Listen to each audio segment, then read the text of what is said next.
Bismillah, elhamdülillah ve salatu ve selamu ala seyyidina Resulillah.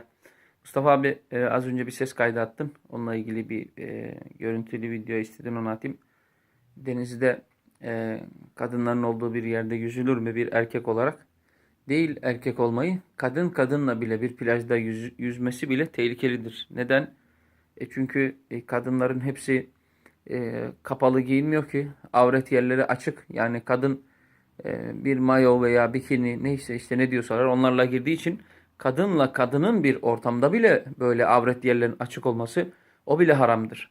Ne bir erkek ne bir kadın yani birbirlerinin avret yerlerine bakamaz. Kadın kadının avret yerine bakamaz. Erkek de yine başka bir erkeğin göbeğiyle diz kapağı dediğimiz bu avret yerine bakamaz. Nerede kaldı ki yabancı bir erkeğin veya bir kadının birbirlerine bakması?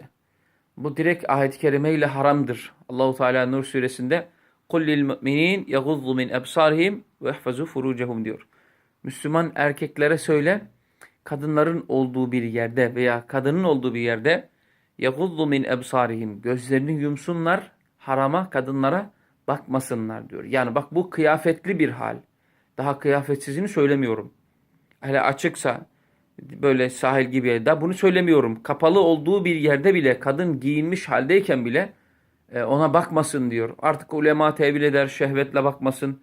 Yoksa normalde gözünün çarpması sıkıntı yoktur gibi bu ayetlerin tefsirleri vardır. Daha geniş izahatı vardır. Şimdi erkek ile kadının orada olması bu ayet-i kerimede Allah bakmayın diyor. Nasıl bakmadan bunlar duruyorlar? Bakıyorlar muhakkak. Kadın ona bakıyor, erkek ona bakıyor.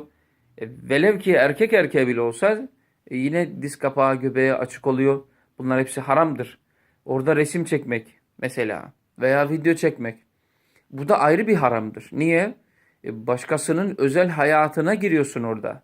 Çektiğin fotoğrafta efendim arka tarafında insanlar çıkıyorsa, kadınlar çıkıyorsa bir de onların suçlarını, günahlarını teşhir ediyorsun.